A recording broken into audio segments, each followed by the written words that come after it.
Welcome to our new series, Cosmic Monday. It's almost time for the Cosmic Summit 2025 in Greensboro, North Carolina, June 20th to the 23rd. Hey, we're generating excitement for the event, guys, by bringing you engaging interviews with some of the speakers and guests from this year's outstanding lineup. So press in the promo code Multiverse to get 10% off your passes to meet, greet, and rub elbows with some of the biggest names on the cutting edge of suppressed and forgotten science, human origins, and the history of planet Earth.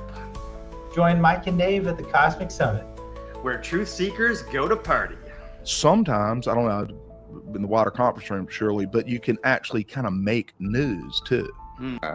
Because sometimes the most important question that aren't being asked in the mainstream.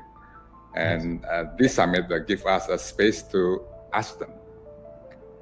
And of course, I'm also looking forward to meeting people, both old friends and I hope lots of new friends also, that I can share the same curiosity.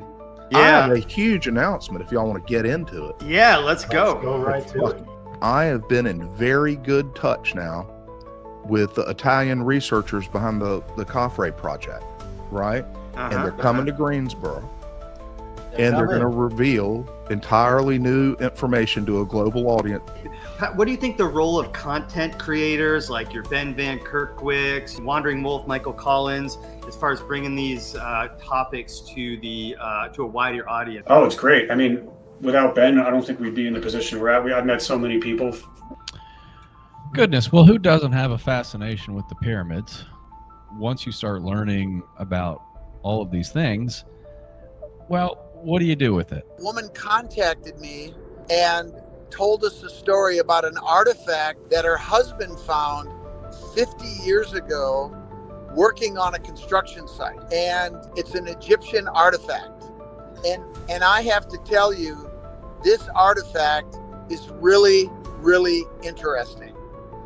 But what the hell is it doing in Texas? Can be passively accepted, spoon-fed models of reality. Mm-hmm. People who are willing to think independently, outside the box, free thinkers who are coming together going, you know what? I think that this story of human civilization and human life on this planet is far deeper and far more complex than we've been told.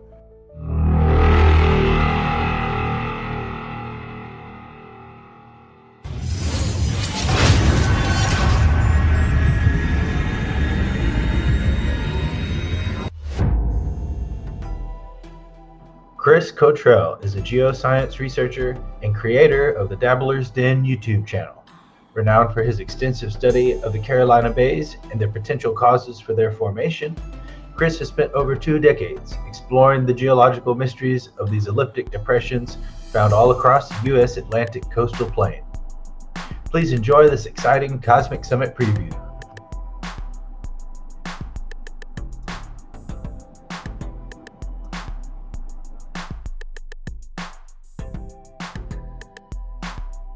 So are you friends with have you been friends for a long time with Mr. George Howard or what? Yeah, actually for quite a while. Quite a while. We're like family connected through Carolina Bays. He is literally the godfather of the Carolina Bays. I didn't know. Yeah.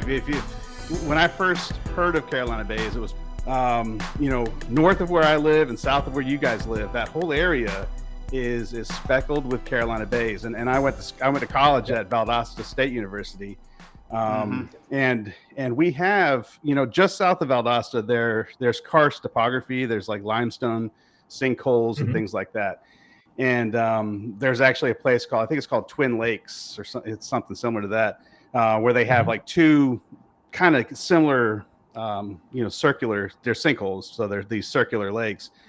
And everybody knows them as these Twin Lakes, and it's like a big deal, but when you look at these Carolina Bays, they are like identical, and it's over and over and over again. And we know how the other, the karst sinkhole lakes formed, but how do all of these other, literally, if there were 2 of them side by side, it would be really neat. We'd be naming them, twin depressions or something like that. But really, I mean, there are thousands and thousands of them that are identically shaped and all oriented to the same direction. They're pretty fascinating. Yeah, and the weird part is I'd never heard of them till last year at Cosmic Is that Summit. right? So yeah, I mean, and then Me neither, honestly. yeah, and isn't Yeah. that sort of the thing? Like with these, is that most people are like you could drive over one or whatever, like, or can't go camping in one, and you don't even know it. Well, they're actually really large. I don't think people realize how big they are. Mhm. You know, we'll look at some LiDAR images here in a little bit, and there's so many of them. It seems like there would be, you know, individually, like somebody'd have a couple of them in their backyard, but there could be a Carolina Bay with like 100 backyards in it. They're really, really Wow. big. Yeah, I mean, these things are really large, but they still maintain that elliptical shape, and they're not very, you know, they're not deep. They're very used to LiDAR because just using ground or even aerial photography, it's hard to recognize quite a few of them unless they maintain water, but most of them don't. You know, so they're really shallow. And if you were driving, it would just seem like you kind of go up onto like a little sand hill and you go back down, but you're literally going in and out of Carolina Bays. It's amazing. Yeah. Wild.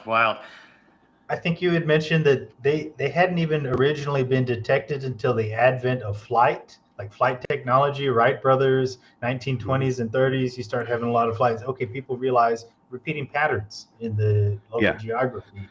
Yeah, well, and people for decades and really centuries, people were using the Carolina Bays for multiple purposes, you know, because they were higher than the lower lying areas. So there were lots of sediments on Carolina Bays. A lot of the cemeteries are in Carolina Bay sand sediments because, again, it was higher. If you dug in the middle of Carolina Bay, you're going to hit groundwater and muck water. But they would find these higher areas. The Native Americans used them. They actually called them pocosins, and they were elevated. That they would, you know, have hunting camps on, and they find a lot of evidence of waterfowl, like duck hunting and things like that within the Carolina Bays. But yeah, they were used for centuries and centuries. But yeah, back in the 1930s, they started doing, that was, you know, not long after manned flight. And so they started getting up high enough, you know, looking down onto the ground. And in places like North and South Carolina, they started seeing these elliptical depressions all over the place and taking pictures of them.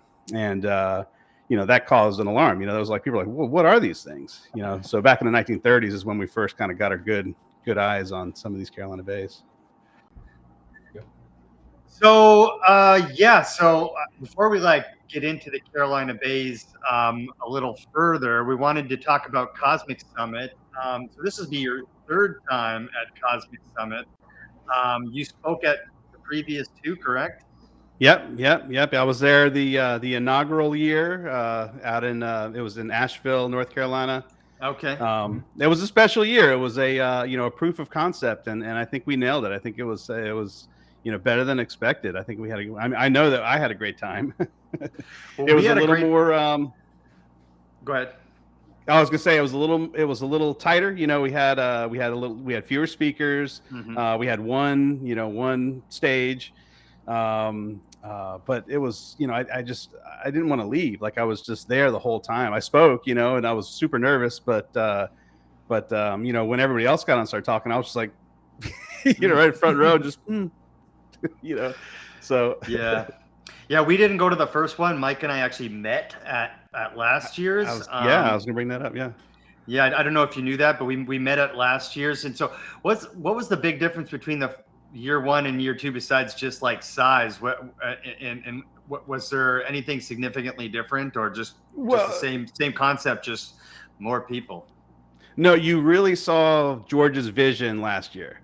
Like I said, the first year was a proof of concept. We're going to see if we can pull these, just pull enough people together to even do it. And then last year in Greensboro at the Four Seasons, and I just saw the scale of this thing.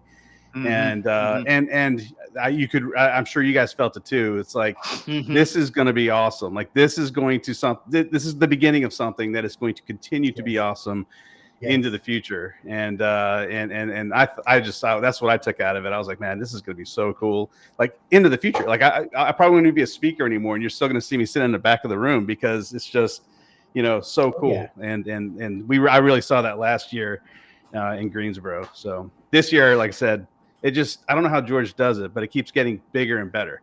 And I don't think it's going to stop.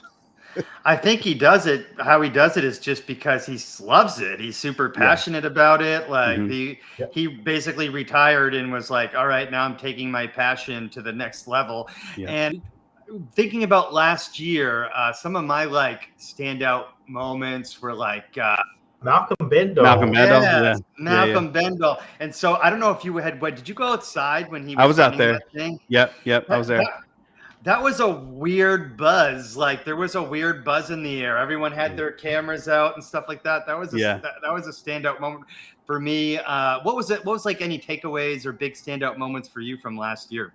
Let's see. For last year, it's so hard to, there's so many things that go on throughout the weekend. Robert Schoch being there was cool. Yes. I don't quite agree with everything that he has to say, which I think is, which is really interesting too. Again, just because we're all at the Cosmic Summit doesn't mean that we agree on everything. And we can get into that later because, in fact, I'm sharing the stage this year with one of my colleagues, and we don't agree on everything, which makes it interesting. It's what makes it fun. But I know for myself, actually presenting on Carolina Bays and looking into the audience and seeing Robert Schoch and seeing, these people that I'm like, they came to actually watch what I had to say. This is going to be awesome, that was cool. That was cool. And there was so many different things going on too. I really liked the way George did that last year, where you had, these different breakout rooms, but they were focused on certain topics. So if you were really into the Malcolm Bendel stuff, then you could spend your whole weekend digging deep into that stuff. If you're more into the stuff that Randall Carlson gets into, then you can spend the whole weekend getting into that. That's and that was another big thing that I saw from last year, from the year before, where we were all in the same room, we were all in the same boat, with our oars that first year, but spread out a little bit, and that's what made it the Cosmic Summit was having all these different avenues to go down. It really drove me crazy because, like I said, I want to see everything. Right. And so there were a lot of times where, like, I literally would, if you ever want to find me, I'm probably in the back of the room standing up, and I'm going to be dipping in and out because I don't want to miss anything. I want to see what this person's doing. I want to see what that person's doing. And so I found it really hard to just sit down and then get comfortable because there was just so much going on. That just seeing the people there, the speakers, and all the, you guys and everybody else that was there too, and how into everybody got, that takeaway I got from it. Yeah. I thought one of the things that lended to the conference was the simple fact that not everybody presenting agreed with each other on every hypothesis or explanation, because sometimes when you tell people, like, look, I'm going to this wild history conference where we talk about crazy stuff, and they're like, wait a minute, do you believe all of that? As if they're concerned or something. And then you're like, no, I don't believe all of that. In fact, not even everybody on the same stage believes the same things. That's the point. We're all there to find out the best ideas, to sharpen our steel, so to speak, and find out as much as we can. And then we all progress that way. And that's why it's fun. And that's the beauty of George's vision, right? Yes. Like, George had this vision to say, hey, yes, we're going to have these like wacky, communicators that are online. They've got their YouTube channels and things like that. But we're also bringing in the PhD scientists, the whole Cosmic Research Group that every year there's been somebody there to represent the Cosmic Research Group. There was a fantastic panel last year. That was another highlight that I had. And it took a while for it to come out on YouTube, so I don't think a lot of people saw it yet. But there's a Comet Research Group panel that presented. And it's just so informative, just to hear people sit down and hash these things out. And like you said, it doesn't matter if everybody agrees. They're all going to come out with those nuggets of information, which are really interesting. So, yeah.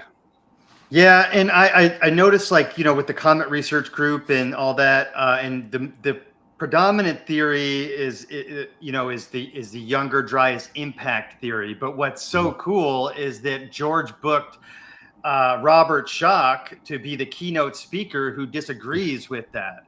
And that's like goes a long way for me as far as credibility for the summit and the conference. But it's just interesting to see, like, I'll look at some of the posts that the Cosmic Summit makes, and most of it's positive, but then there'll be like some guy being like, these pseudoscientists, they think giants lived, and they think that there's pyramids on Mars, and they lump all this stuff together as if everyone who goes there believes every little one of those things, and that's just not the case. And I almost argued with the guy. I said, this is literally a guy from the other day, and I was like, nope, not going to do it. He's a troll. For the record, there are no giant specialists in the lineup. Pyramids on Mars. Yeah, and also for the record, George has a standing invitation to guys like John Hoops and Flint Dibble. It's like, come be part of this community. Come check it out for yourself. And then you can have your hateful opinions if that's what you want to have, but that's not what we're trying to do at the Cosmic Summit, and I really appreciate it. So yeah. Yes, the fact that it's a roundtable discussion and not like a head-to-head debate speaks to that. Although I think the Atlantis discussion is styled as a debate this year, if I'm not mistaken. Is it? I haven't even a respectful one, but yeah. Yeah, there's going to be a full-on like Atlantis discussion / panel. Did George tell you they're premiering this movie Atlantica? I think it's called. I did. Well, yeah, I heard that. Yeah. Yep. Do you know anything about this? He wouldn't tell us. I don't know anything about it. No. I just know it's going to be Saturday night. Is that right? Yeah, yes. Correct. We had the trailer was fairly cryptic. We watched it and we didn't find out a lot from it.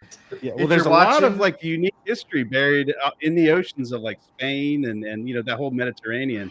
I've had people through my own YouTube channel contact me, privately and like share with me some really interesting facts or places, and I'm like, that's really cool. It's not really like down my alley, but that's really cool. And that I have a feeling that that's the direction that these guys are going, because there's some really cool stuff like just right there off the coast of Spain and Morocco, and that whole area has got some deep, rich history. So I have a feeling that's where it's going to. Yeah, and like Mike said, the trailer was cryptic, obviously for a reason. But so is there anything about this year that you're specifically looking forward to? Same thing you guys are, man. Just being amongst our people, right? It's hard as an educator. I can't get into a lot of these topics at the school that I work at. Just having a place to go and communicate and talk, and that is actually going to be one of my goals, is to be a little bit more social. I tend to be an introvert anyways, and I kind of find myself sometimes I'm like, I just need to get right into the middle of that, because these are our people. We need to be all hanging out. Yep, and I'll go ahead and plug the LiDAR room. It's going to be a place for people to kind of go and just hang out. Like we purposely are going to make it informal. We're going to have, there's about a 2-hour block on Saturday. I think it is Saturday or Sunday. I'm pretty sure it's Saturday though. Like after lunch and before dinner, we're going to have the LiDAR that Michael Davies has provided, pretty much free of charge. We're going to show anybody who wants to learn how to download it. It's super easy. And the images that we'll see here in a little bit in the background over here, that's all from, they're all LiDAR images that the USGS has created, but they've been color coded based on elevation. And Michael Davies has like the entire continental United States covered with this USGS LiDAR, and it's all accessible on Google Earth now. And so anybody can pull up Google Earth, and anybody can pull up this website and download his LiDAR overlays. And like I said, you can explore endless hours looking for cool stuff. I use it for Carolina Bays, but I found plenty of Native American, hidden Native American mounds that haven't been documented. There's all kinds of neat geologic features that we found. And we're just going to provide a place for people to come and check it out. If you find a cool thing, bring it with you to the Cosmic Summit. We'll have professionals there to look at it. I'm sure it's going to attract some of our geologists that are in speakers list, and I know myself. Who else? There's going to be a couple of us in there. Hugh Newman's going to be in there for a little bit. There'll be a bunch of us in there. Mark Young will be in there, I know for sure. So there'll be a bunch of us in there that are just hanging out, and it hopefully that will provide more time for people to kind of break away. I know Bell's going to bring a ton of vases, and he's going to have them set up. Wild. I don't even want to call them vases anymore. They're like pre-dynastic vessels of some kind. And but they are so fascinating. You mentioned earlier that you watched the episode that Matt and I did, and he pulled out this part of they're just full of these faces. And I'm a geology guy. I'm not a big Egypt guy. But after I started holding some of these things, I was like, these are actually, you can see a couple of them behind me over here is that I got from Matt. The 3D reproductions. But I was converted after I left. I was like, these are amazing. There's no way that they made these with chisels. Right. That's going to be a huge topic this year. He was, I'm fascinated. They have some of them that are like this big. They're the exact same shape and look exactly the same, but they're like, the size of a shot glass. And I'm kind of like tempted to take a little shot out of wild. One. But those are the ones that are the most amazing, because it becomes more challenging to craft things at that small of a level, that precisely, with that kind of radial symmetry, and that's the rabbit hole right there, folks. Yeah, if you want to go down it. Yep, for sure. I wanted to ask, so you went to Matt Bell's studio? What's his studio like? That's always pretty wild there. That's cool. Well, if for those that don't know, Matt Bell is the CEO of Bell's Department Stores. That's like a family thing. He was actually introduced me as it was actually Ben Van Kerkwijk that introduced me to Matt, and he was introduced as his wealthy friend in Florida who had acquired these vases. And I was like, really? I was like, this is interesting. I want to hear about this.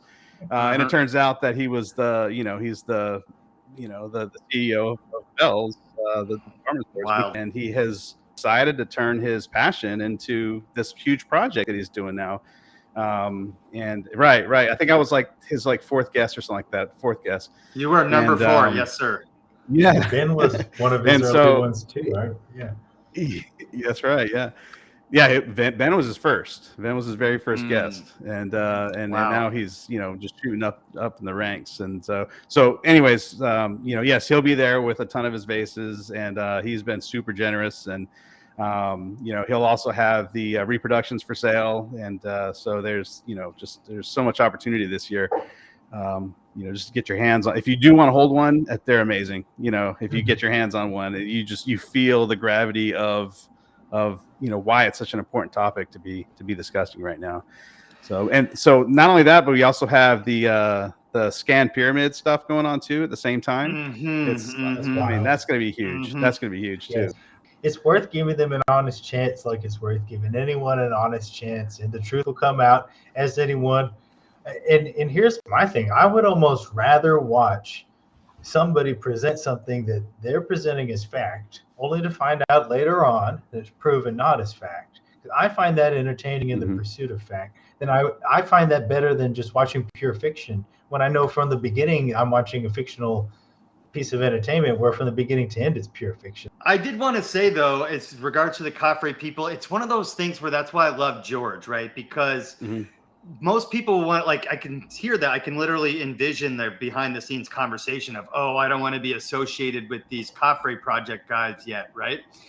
And it's sort of like, it's doing what a lot of times academics do to people from this community, right? It's it's catastrophism. It's nothing but BS, whatever. It's just shutting down ideas before they're fully investigated, right? And I think that good ideas rise to the top and bad ideas get put out only through conversation and having them put out on the floor. Let's have these guys put these out on the floor and have the experts who are there listen to it and see what they're offering. There's nothing wrong with that, in my opinion. No, absolutely. Yeah. Yep. Yeah. And if anything, they have a whole lot more to stand on, with this project. They're very well renowned, at least Biondi, yeah. Like he's, that's what he does. That's his job, and so he's very, he's been doing it for 30 years. And, George brings that up, why would anybody put a 30-year career on the line for something as trivial as, what's underneath the ground of Khafre's pyramid? But obviously he thinks he has something, and he's very adamant about it. And so that makes it interesting. I want to see what he's got to say too. So for sure, right there with you. I think the delivery, the sensationalism of the whole thing about a month or whatever that was 6 weeks ago was part of the problem. Is that they give these these AI generated drawings that don't necessarily correlate to the data. Yeah, and the completeness of those drawings and how they were so exact and precise is versus everyone scrolled down and saw the raw data as well and was like, okay, that's one possible and easily one possible interpretation of the raw data, but there's probably a whole lot more, I don't know, interpretations. Yeah. I had friends reaching out to me and they're like, what do you think about this? And I'm like, listen, if like 10% of it is true, it's still a fantastic find. They still found something really cool, and so it's definitely going to progress that whole narrative. So that's it can't go wrong. It can't be bad. Unless they just get up there and totally flop. I brought this up on several of these, but I'll do it again. I don't believe anyone that says we know everything that there is to know underneath the pyramids, and everything there is to know has been documented and has been completely discovered. So I'll completely throw any of that out and talk with everybody else. And that goes for every topic that's being discussed at the Cosmic Summit. Exactly. Yeah. I agree. So let's actually move to your topic at Cosmic Summit and your thing. Just for the audience who doesn't know, what classifies a Carolina Bay? So there are a few things that make a Carolina Bay. One is the elliptical shape. They do have a very characteristic, not all of them are perfect ellipses, and we can talk more about why that is, but it is, there are reasons why you would find one that doesn't have a perfect elliptical shape. The fact that there are a vast majority of them that do is fascinating. They all have raised rims. So they have sunken in, they're in the middle is depressed, and there's a raised rim all the way around them.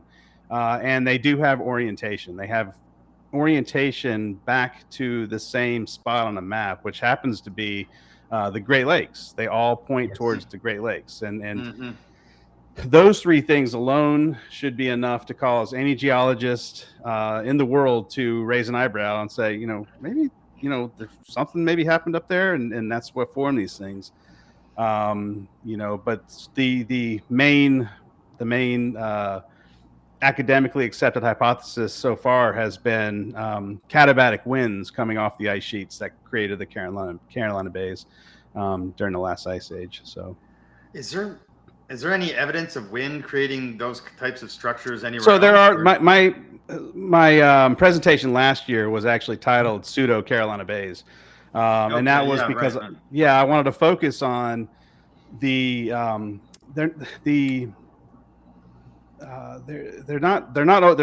oval, or they're ovoid, or they're directional ponds and lakes. There's various types that often get lumped together, and that's where people are like, well, these Carolina Bays are just these oriented ponds, or they're just these karst topography features, or these sinkholes. And it's like, no, they're not. There's so many other things that cause them to be different from those. And that was the point of my, like I said, last year's presentation on the pseudo Carolina Bays, was to show that these are their own thing. Like, these are their own geologic features compared to, say, lakes that you would find up in the Arctic Circle, or maybe all the way down in Patagonia or Argentina, and these we find these in the middle of the coastal plain. There was never any frozen soil or anything like that for there to be thermokarst lakes, or what they're often compared to, and the answer is no. Yeah. So the elliptical shape, and what else? Raised rims and that orientation. Yeah. Got it. Yeah. Go ahead. And Mike. not really any evidence for there being a lake. There would be evidence of sediment and of lake activity. And I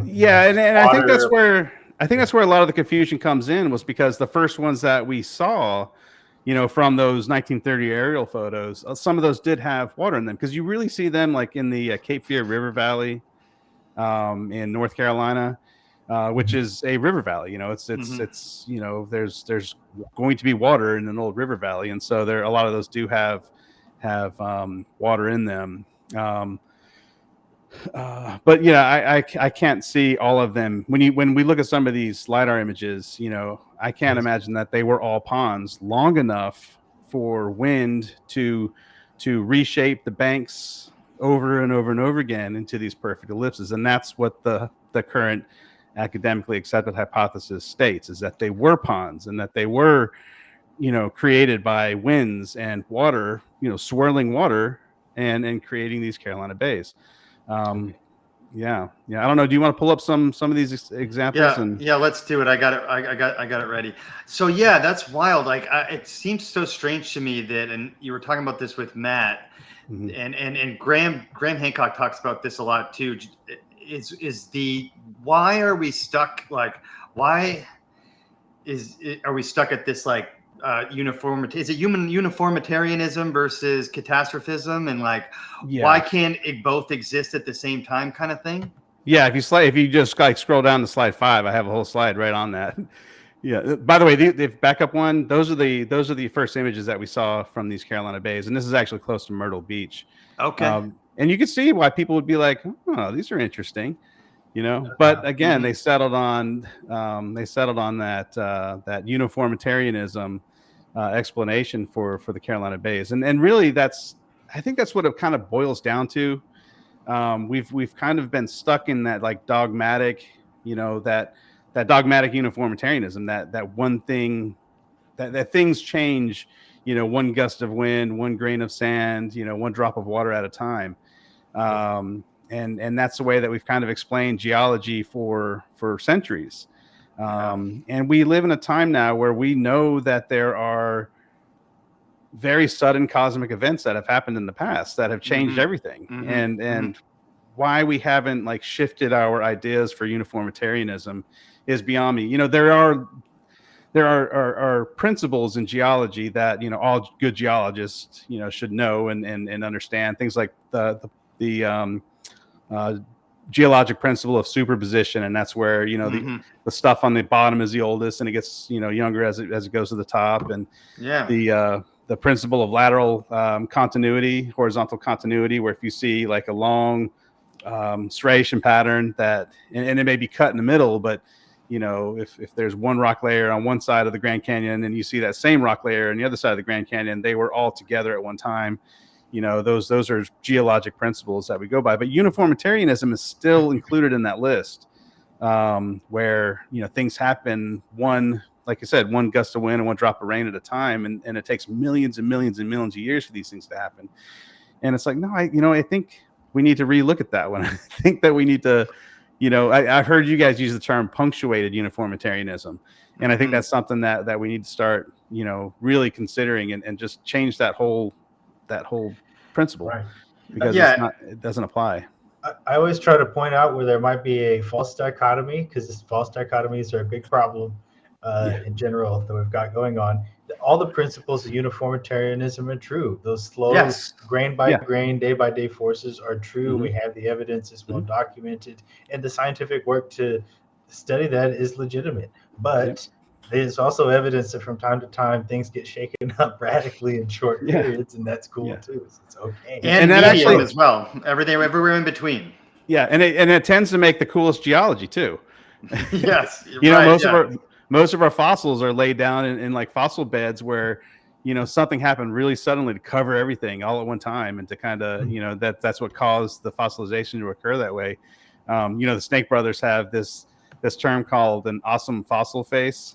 It's like all these fossils have like really cool like faces when they get but it's because they were all formed at like some sudden catastrophic event, or even just a mudslide would be a catastrophic event for those animals, and then they get locked in and solidified over thousands and thousands of years, and then you end up with those really cool looking fossils.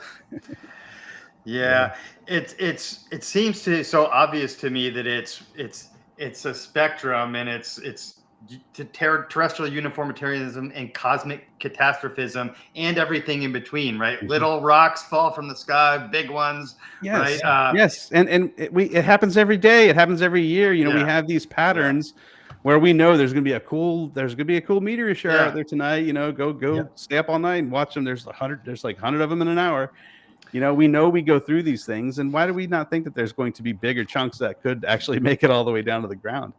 Especially now that we know that they can, you know, after we see some of these craters. And well, they call you a dirty word, which is catastrophist, and you're fear mongering. And it's like, what is fear mongering about, like wanting to know and wanting to share the information that we cross through these meteor streams a couple times a year, and sometimes we interact with them in a catastrophic way. Like, I feel like that's good to know, and it's not like I don't know. I just don't feel like it's fear. Is it really taught that way? Is it really that bad in like college geology classes? Yes.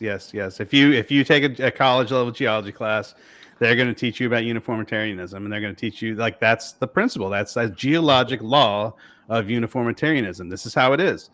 Now, like I said, we know that the dinosaurs, but you got to keep in mind, like, we didn't know that the dinosaurs, you know, that the extinction was a asteroid until like the 1990s. Right. You know, I was in high school when that first, you know, not when it first came out, because it was actually first talked about in like the 1980s, like 1981, I think is when the Alvarez team started finding the black mat rock layer, and then they started testing it for platinum, and no, I'm sorry, iridium, not platinum. Platinum's what we're finding with the Younger Dryas event, but iridium was a big spike at the KT boundary. And you know, now in the 1990s, everybody was like, "Oh, well, it's because they found the Chicxulub crater. They found that all the cenotes and the Yucatan were part of a crater rim." and then they were like, "Oh, you guys, you might be onto something." And then next thing you know, we were all teaching that yes, it was an asteroid that took out the dinosaurs. Dinosaur killer. yeah. But before that, it was like volcanism, or it was climate change, you know, and that's how, you know, that's how it was taught. So it seems like it takes like an academic career for this stuff to like change, like a 40 to 50 year career for somebody like to have a hold of this information before it rolls over. And sometimes it takes the end of a career. It takes somebody to retire and then quit talking about it. We see it all the time right now with the Cosmic Research Group. There are a very few really loud-mouthed detractors that seem to muddy everything, and it's like, you know, can you pick up a different hobby? Can you start playing golf or something? You know, just let this happen. You know, they're actually doing really good science, and there are literally academic scientists that are getting in the way of papers being published, and it's like, why are you doing this? Let it be peer reviewed. Let it be, you know, you're not the say all, and you know, and that's why the Common Research Group has actually taken, you know, they were like, you know what, they got so tired of it, they started their own publication, and they were like, you know, we're going to have our peers peer review our work, because that's what it's going to take. We got to get you out of it, because they had certain people, Boslow and Hoops, and you know, these people were getting in the way, and they were like literally like threatening other, you know, editors and things, and you know, it's happening today. Like, there was a paper just removed from an academic journal because of Mark Boslow, you know, so it happens. Yeah. Well, you know, George technically is biased, right? But he does have an unbiased bibliography of every single paper ever written on his Cosmic Dust website. Martin Sweatman, who came in from out of nowhere. Yes. He was at the first Cosmic Summit. I actually drove him to dinner. We had a good time. Nice. Cool, super cool guy, super down to earth, you know, and but he stepped up, and he's like, you know, he actually has a YouTube series. I can't remember what it's called off the top of my head, but if you look up Martin Sweatman, you'll see it. Where he has a whole series of YouTube videos where he went through the bib, you know, George's bib, and you know, looked at all the different different papers, and he's like, it's just interesting to me. We had Mark Young on tell his story, and it's just interesting to me that like people have to step outside of their academic roles and participate in the Comet Research Group, and then use their own money a lot of times to do the research, just to even, get this information out there. That's just wild to me. But I don't know. I'm just crazy. No, you're not. I mean, that's actually, I did George actually funded some classroom equipment for me a couple years ago, where we were doing some Carolina Bay sifting of sands, looking for younger dryas sediments, and we didn't find any in our first like real attempt, and so it kind of like it just ended the funding. It's like George fronted everything, but the Comet Research Group was like, if we had found better evidence, we might continue, but we're good for now, kind of a thing. But makes sense. Yeah. Mm-hmm. So what's the plan for this year? Last year was the pseudo Carolina Bays. What's the plan for this year, without like maybe giving away your key? Well, key to points? be quite honest, like I have a very minor role this year. I'm kind of super stoked. I'm actually sharing the stage with one of my colleagues, Antonio Zamora. And he's, by popular demand for sure, because he definitely has a more popular YouTube channel. He's been at it for about 15 years now, maybe a little less than that. And he's really put, a lot of good physics, and he's really used the scientific method. And we actually together over the past year, we've been working on publishing a paper together, and we might have some really exciting news to share at the Cosmic Summit. So we're nice little teaser. Yeah, I can't say anything for sure yet, but we're hoping that by mid-June we can have some real definitive answers. So that's exactly what this series is for, to raise pep about it. You don't have to disclose anything if you don't want to, but this get excited about it. Yeah, we're super excited. But anyways, I want people to hear. I've spoke for 2 Cosmic Summits. I talk a lot about Antonio Zamora's work. We don't agree on everything, including the timing, which is a big thing, because I don't think that the Carolina Bays were formed at the Younger Dryas. Okay. Yes, which is a big deal. That's kind of what the whole that's the premise of the whole event. Yeah.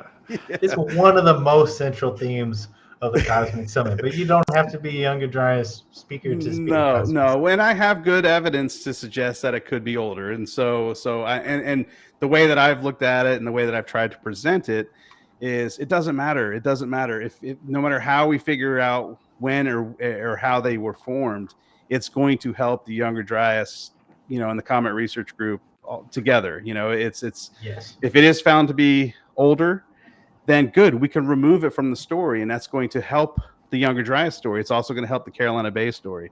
Yes. So I'm, no matter where the evidence falls, I'm okay with it. I'm following it to the end. So that's the right attitude, like that's well, you have to be, and science. For years, the whole of science wants to answer both eventually. Yeah, but for years I was totally on board with Antonio Zamora. I thought he had it figured out, and it was because of the physics, and it was because of the the scientific method. He actually does some really cool experiments to prove that these Carolina Bays were like their impact features, which is way more than the academic side has done with wind and water. A couple times in my presentations, that they're literally using a paper from 1977 that wasn't even peer reviewed. It was somebody's like PhD dissertation project, and I mean, good for him, but it's not real science. It hasn't been really scientifically hatched out yet, and so Antonio's done a whole lot more in that ballpark. And so I'm actually eager to hand the stage over to him and let him talk as long as he wants. I told him, I was like, we have an hour, take as long as you need. And I do have a segment on the timing at the end that we'll talk about. And then my plan is to open it up to questions. I want to hear from the audience. I want, having both of us on the same stage, I think can lead to some really good discussions. And I told Antonio that, I was like, you talk about whatever you want. He's got a fantastic presentation put together already. a lot of the stuff that we put into our paper will be on it. And then we'll get into some discussion about the timing and talk about when this thing really could have happened. And it's going to lead to some good talks this summer. Very cool.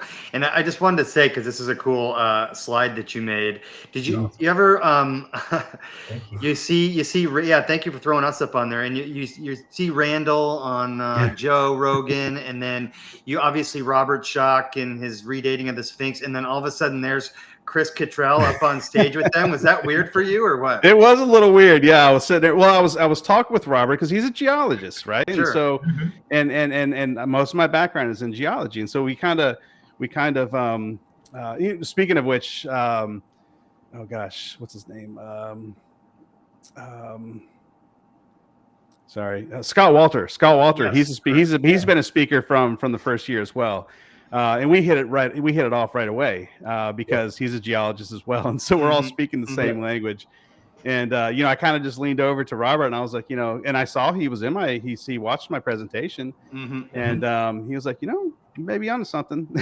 And I was Very like, cool. That's all I wanted to hear. Yes.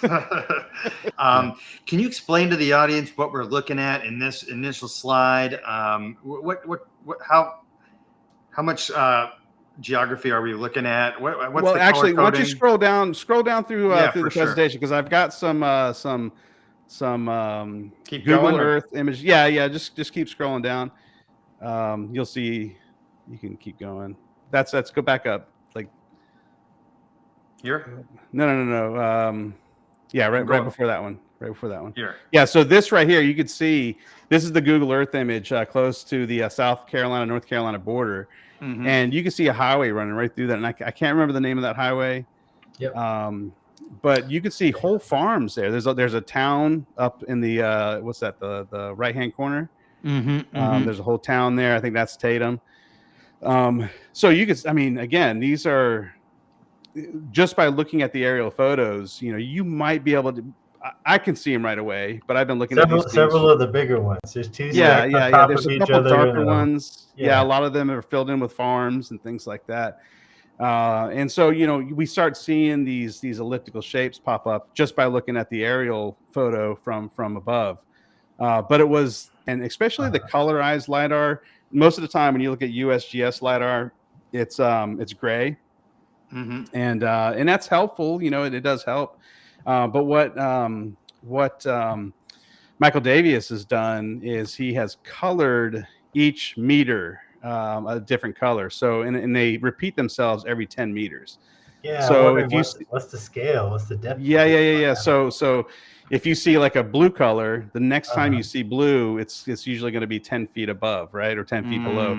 And then every time you see it, it's like a topographic map. If you guys have ever used a topographic map, they use like contour lines to show elevation. In this case, we're using colors to show elevation, and it kind of gives it a really cool 3D look.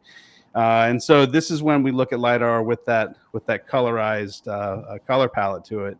And all of a sudden you just see that the entire landscape is covered in those very precise elliptical shapes. Yeah.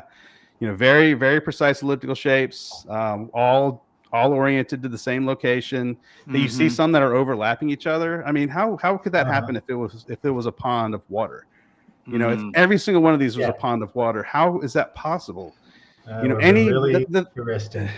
The thing about geology is or really science in general, you have variables in science, and you have to account for all of your variables, especially if you're doing an experiment, because any change to any variable is going to change your outcome, and you don't know what they are, and that's why you have to know what your variables are.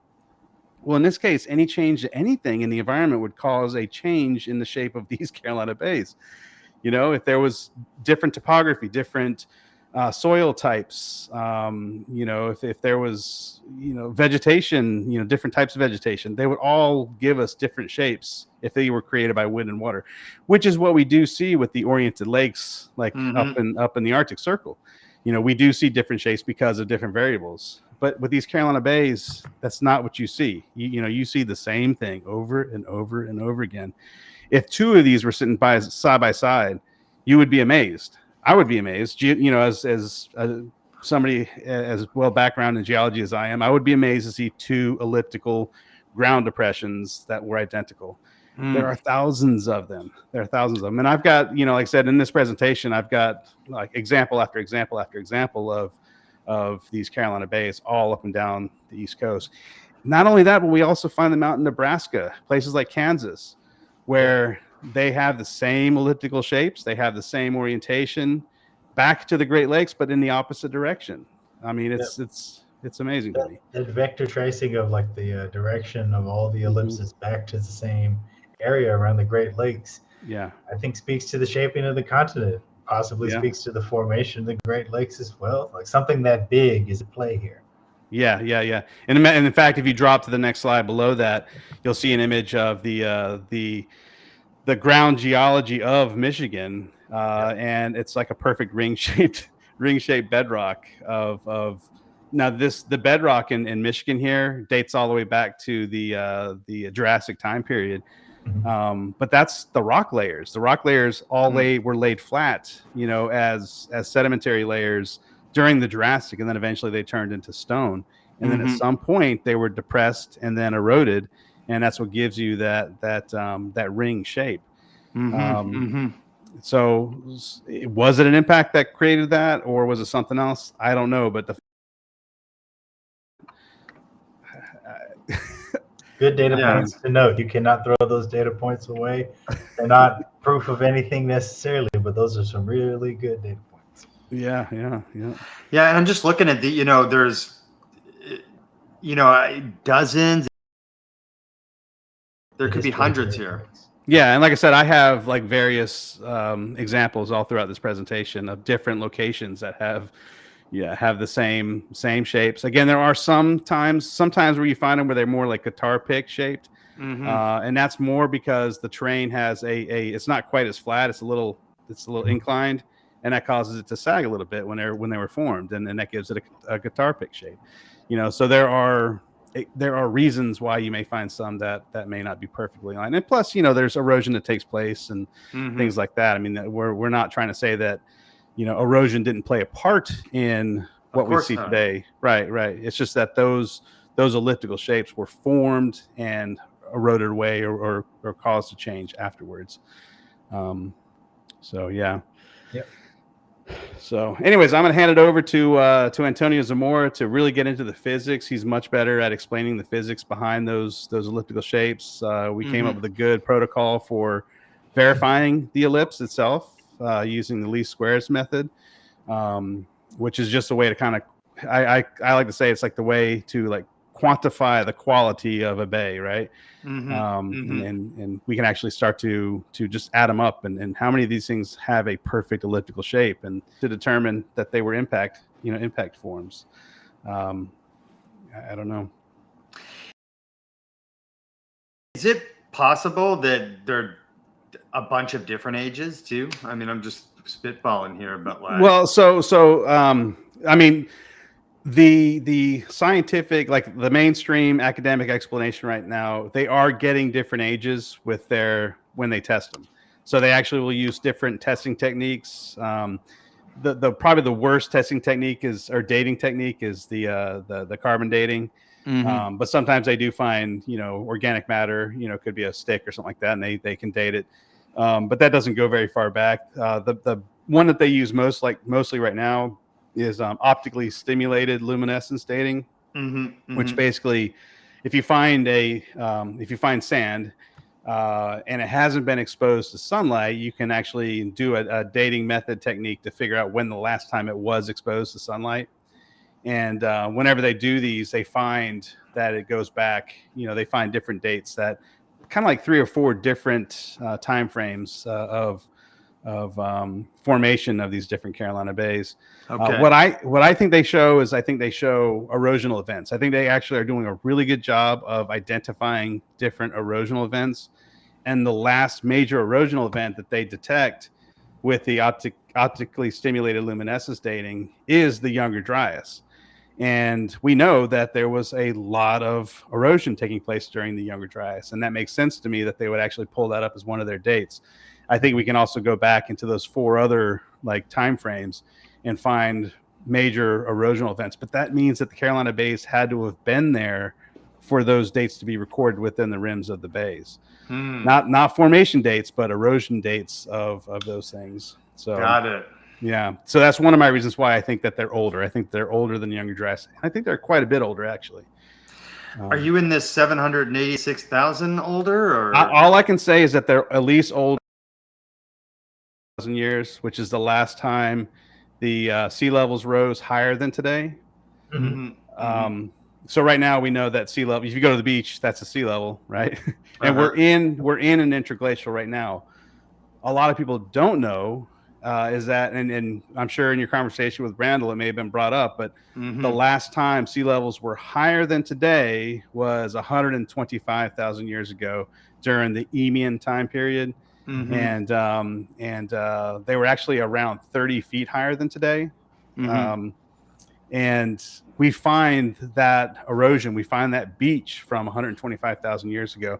And what I find super interesting is that you hardly find any Carolina bays under the last beach that was formed 125,000 years ago. So I think it was actually the last sea level rise wiped away the Carolina bays that would have been there. And now we don't find any below that line. They go like right up to the line, right up to that last beach. And I have some images of those. I'll talk about it again at the summit this year.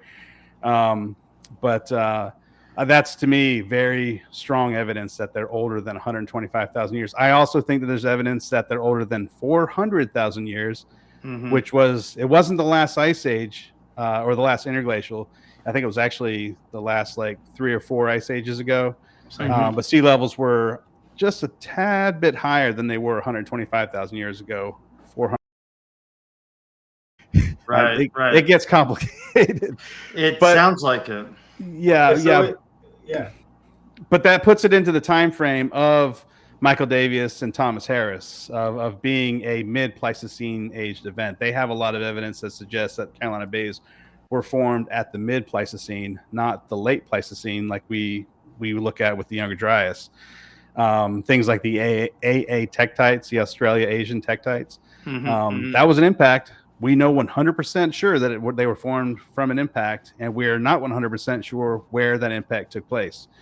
And what I find super interesting is that where we find most of these tektites is actually the antipole of the Great Lakes. And the antipole is the opposite. I'm sorry, it's antipod, I think. Not antipole, but it's the antipod. But it's the opposite end of the world. Where we find those AA tektites from the Great Lakes. So, this was a cosmic event, and it sent literally parts of the Earth into space, and they came back down on the other side of the planet. And we haven't figured that out yet. I think it's part of this story, and where it differs is that Michael Davies and Thomas Harris think that it was like a sand wash that washed away from the impact site, and that's where the Carolina bays were formed. I definitely think Antonio Zamora has a better hypothesis for how they formed with chunks of ice and things like that coming down and actually forming the inclined plane that you find entering a soil layer. I don't think these were like popping bubbles like what Michael Davies and Thomas Harris think, but anyways. Probability 1 is easier for me to envision in my mind and my brain, but the dramatic difference in time period, you're saying at least 125,000 from what I'm saying is that there's evidence that they were here already in the soil 125,000 years ago. Yeah. Okay. So they have to be older than that, right? Yeah. If there's evidence that they were already here and they were washed away by the rising seas from 125,000 years ago. Yeah. Correct. And I also wanted just as I'm working this out in my head, the orientation plays a role in like telling us what event they all came from the same event based on that orientation, correct? Yeah, I think so. Yeah, I think that there was a cosmic impact into an ice sheet at some time in the past. Again, whether it was at the Younger Dryas, which would be fairly recent, or was it something that happened nearly 1 million years ago? there was like 8 ice ages in between those two time frames. Right. You know, a lot of people don't know that. A lot of people don't realize that, hey, we come in and out of these ice ages. You know, these Milankovitch cycles happen over and over and over and over again. And when they line up just right, we end up with miles of ice on top of Canada. And then sometimes something happens to that ice. And I think we're actually seeing evidence of 2 things occurring over North America at 2 different times in our past, which should just be a bigger like alarm, but you know, a call to attention that, hey, this could happen more than once. It has happened more than once, and we need to be very, very careful with how we proceed into the future. So, which is why I think the Comet Research Group is doing the Lord's work, for lack of a better word, because they're the ones who are studying this stuff without like fear of, you know, losing their jobs and stuff like that, or you know, and they thing on the line, you know. Yeah, for sure. Yep. Is there any other like slides you wanted to look over? Like I said, we're not really. I mean, I just got some of these examples of different places where we find a ton of Carolina bays. These are the Nebraska rainwater basins. Okay. This is pretty much the presentation that I gave over the past 2 years. I combined them together and kind of took out some of the stuff that wasn't really necessary. But I do think that these like satellite Google Earth images compared to the LiDAR images tell a really interesting story. Once you realize what you're looking at, you know, there's the Nebraska rainwater basins. And again, you can see all those elliptical shapes that all point back in the other direction. They all point back, but they all go to the same spot. They all go to that Great Lakes region. So, yeah, I wanted to find that one slide that had all the different directions. I don't know if you know exactly which slide that is. I don't know if I have that on this one. That's okay. Yeah. It's just, go ahead, Mike. Can I just ask, as far as the state of Georgia goes, is there anything around the Macon area that we could all like triangulate on? I'm thinking about me, Dave, and our buddy Tyrone. Well, I'll say that you guys being in that part of the state, you know, Highway 75 will take you straight down to Valdosta, and Grand Bay is down there. I mentioned already that it's actually in a WMA, a wildlife management area. And so it's open to the public. They have a boardwalk that you can walk out on. It's a really cool boardwalk anyways. It's a neat like nature day. You see a lot of really cool swamp ecology. I'm a big like ecology guy too. And so they have the pitcher plants that are like right there off the boardwalk, and there's always some cool alligators and some snapping turtles and things like that to see.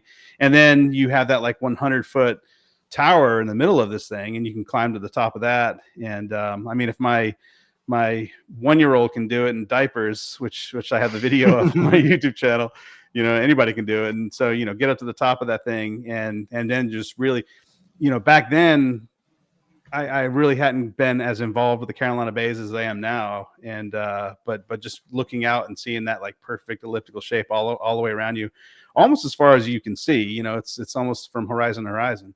You know, that's a really good one. There's other ones too, a little bit closer. But you really got to get down into the coastal plain. That's where most of them can be seen. There are some found in the Piedmont. Not as much, not as well preserved in Georgia, but there are some. There are quite a few. And like I said, if you get that Centos.org LiDAR downloaded, you can look them up in your Google Earth and just have at it. There's so many. If you're anywhere in South Carolina, they're all over South Carolina. So this is actually from my pseudo Carolina Bay presentation. These are the ones that they often get compared to. Yeah, it's like there's no comparison. They're not the same thing. Far more irregular. Yeah, and that's what you would expect if they were created by wind and water, right? Not this, not those. I mean, this looks like cookie hole punched. You know, cookie cutters were punching holes into the landscape. It does. And, yeah. It really does. You also notice that they are a little more guitar pick shaped in that last image too, and then you can see by looking at the terrain change with the color pattern that it's actually really sharp changing terrain, and that's why you see difference in those shapes. They're not perfect ellipses because of that change, that decline in terrain as you're going downhill, because you are going downhill, you know. They really fit that airstrip in between those formations. Yep. Yeah, my sister actually, she lives down here now, but she was living really close to Camp Lejeune in the Carolinas. Yeah, and her backyard had a Carolina Bay rim go right through it. So I would always, I was like, I need to go out there and do some investigations in your backyard and start digging some holes and see what we can find. I smell a field trip coming up, Mike. Yeah. There's some good ones. Yeah, absolutely. And if you guys are going to go do a field trip into some of these areas with the mounds, the Native American mounds and things like that, there's going to be a Carolina Bay not too far away. So I was actually down in there's some south of you guys, or there's some south of you, Okmulgee, I think it is. Yeah, we haven't been there yet, but yeah, that's definitely part of the plan. So there's some bays near there, you're saying? Well, no, well, yeah, they're on private property, so I didn't even bother. But there were some, I did notice them in the landscape there. Yeah, I actually found some undocumented Indian mounts in that area too, and I had them on this presentation. I don't remember if I left them on. I think I may have took them off. It would have been in the very last couple slides. Yeah, I'd like to see those. So you're familiar with Dr. Greg Little? Yes, I am. I see him on X quite a bit. Yeah, it's been interesting though, just like where you meet people and we bring them on our show and they're willing to tell us, like, well, Greg's put in like a lifetime of work. He's got a new encyclopedia coming out in a few months, I think, an updated encyclopedia of the mounds. Did you already interview him, or are you going to? No, we did. Yeah, he was gracious, and I was one of our first ones. Like, I think we had like 100 subscribers when he came on our show. So it's already out. I haven't seen it. I'll have to go back and look. Yeah, go back and check it out. He was really cool. He was a really nice guy, really cool guy to talk to, and we're gonna bring him back on when the new encyclopedia comes out. This might be a silly question, but just maybe think about that. Is there like a system of like cataloging all these bays that's going on? They used to call it the Carolina Bay Survey, and now it's the Ovoid Basins Survey, only because Michael Davies, the guy who has provided all this awesome LiDAR for us to look at, he started, I don't know how he does it, but I think he had like over 77,000 of them, like actually tagged and labeled. Yeah, like by hand. He has to do it by hand. Wow. I'm still waiting for somebody to come out with some like cool AI version or something that could just like in a couple hours just wipe out all of them. But he has the Ovoid Basin Survey. You can find it on Cintos.org. And if you download his survey, you can actually pull up all the information. I don't know if you noticed, but some of those images have like little red dots like that one there. Centroids have all been determined. They have all kinds of, the Latin long lines. They have the axis orientation. It's got so much information on there. And if you're good with the computer, I'm not the best, but you can get in there. You can use that database and do all kinds of cool stuff with it. I've seen some people on there's a guy that popped up on YouTube, and he started putting out some videos, and then he got some heat, and he just took them all down. I was like, you were actually on to something, and then you got scared. Well, once you start taking heat, that's how you know you're shaking the right tree, the way I look at it. I don't know about you. So what's next for Chris Cottrell as far as this research and what? Well, like I said, I this year I kind of I took a step back from a lot of the social media stuff and started focusing on academic paper writing. I needed to know the process of how to do it. It'll pull your hair out. I mean, it's It is so frustrating. It is such a frustrating process. But like I said, we're actually making some good progress, and like I said, I hope we have some really good news to share at the Cosmic Summit. But I want to do some more of that. I do want to kind of put it all together into maybe a book or something over the next year. It takes time to do those things, and sure. A lot of us have so much going on anyways. I am an educator. I coach a girls golf team. Right now we're in the state playoffs, and and I've got zero time. Yeah, you're also, according to your YouTube channel, you're into hunting, fishing, motorcycles, all that stuff. So with so many dabbles going on, maybe you might have to wait till you're retired, huh? Well, I don't want to wait too long because these things do take a lot of time. But yeah, that's. I want to do some more writing. I want to do some more, some more like real solid research, because I found that. Yes, the YouTube videos are cool, but it doesn't get the attention of the people that I want it to get the attention to, if that makes sense. I tried to explain this a few times that, I made these YouTube videos, but my audience wasn't the average YouTube viewer. It was the scientists, it was the researchers, it was the geologists and the anthropologists and the people that are like in that field. There's more to these things than, oh, it's just wind and water, nothing to worry about, and then you just move on. It's like, no, there's like a really big story here, and so I've kind of, I guess, progressed to the next step, and then the Cosmic Summit has helped me get there too. I have a little bit more, clout, I guess, to kind of take it to that next level. So hopefully that helps. But that's where I plan on going with it. Cool. I would say YouTube is more scholarly than, let's say, just posting on X, and not to disparage anyone who puts quality posts on X, but YouTube's another level. Cosmic Summit's even another level, which approaches a pure academic conference. It's semi-styled after an academic conference. And to be quite honest, a lot of the academics that I've talked to that have spoken there, that's what they say. They're like, this was amazing.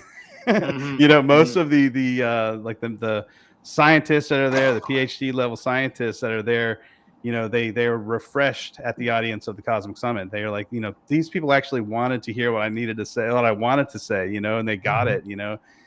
Most of these guys that go to these academic conferences, you go into a room, there's, a couple people there drinking their coffee, and you tell them everything that you want to say, and then it's on to the next guy. And it doesn't go anywhere. And so they were really like the people that were there presenting were really appreciative of the audience that was there and how eager they were to actually learn what they were talking about. So, yep. Very cool. And so the audience can find your work on your Dabbler's Den YouTube channel. Anywhere else? Yeah. I haven't taken anything off of my Dabbler's Den YouTube channel. It's all there. All my Carolina Bay videos are there. I do plan on posting a few updated videos, which I try to do around this time of year, kind of getting amped up for the Cosmic Summit. I don't have time for quite the long form stuff that I usually do this time of year, but some of the shorter, 5 or 10 minute videos, I have like a whole, over the past year, 2 years, most of my videos have been like done in my car waiting for my daughter to get out of school. It's like the car pickup line video series. Hey, do what you got to do. So, but luckily, like I said, I know during the summertime I have some more time, and that's when the Cosmic Summit is, and so I look forward to that. And you can make a little family vacation out of it too, because you're bringing the crew to Greensboro, correct? That's actually exactly what we're going to do. We're actually kicking off my daughter's in 4th grade, and cool. One of the things that nationwide 4th graders get is free access to national parks. And all 4th graders in the nation get a access pass for the national parks of our country. And amazing. That includes the parking pass and all that. So we're going to start from Greensboro, and we're going to go up to Mammoth Caves after that. We're going to go to the Badlands. We're going to head over to Yellowstone. Oh, nice. Yeah, so we're going to try to hit some of these big, it's going to be kind of our kickoff spot for our big summer trip. So perfect. Badlands is great. You're talking South Dakota? Yep. Yeah, awesome. Make sure you go through and check out the national monuments there and stuff like Mount that. Rushmore? And, Rushmore. What's the name of the Native American guy? Gosh, I'm brain farting on this, but there's a mass. It's far more impressive than I know Mount what you're Rushmore. talking about. That's it. Yeah. Crazy Horse. Thank you. Yeah, Gosh. So it's on the tip of my tongue. I've been there twice. It is Crazy Horse. Don't skip it.